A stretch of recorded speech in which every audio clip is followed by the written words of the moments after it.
In this video, we are going to see that whenever you are trying to access any particular link on Microsoft Edge that involves login credentials, it shows you this message: the connection for this site is not secured, and it shows this error message.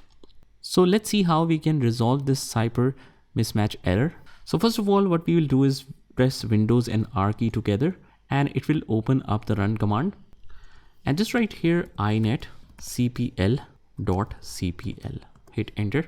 Now click on content and click on clear SSL state. Click OK. After that, you can try running the link.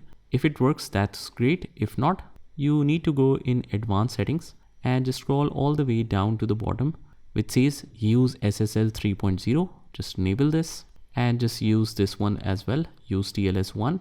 And after that, just click on apply and OK. And after that, just go to the start menu again and just write run here.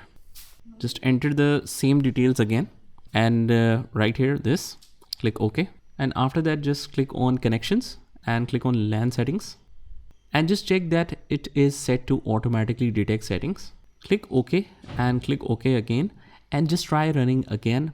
If it still shows the problem, just open up this option again. Just click on run and just write here inet cpl.cpl. Click OK.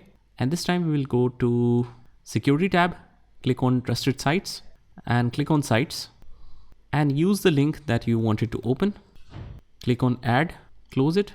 You can apply it again and then click OK. You can set the security level even down and click on apply and OK.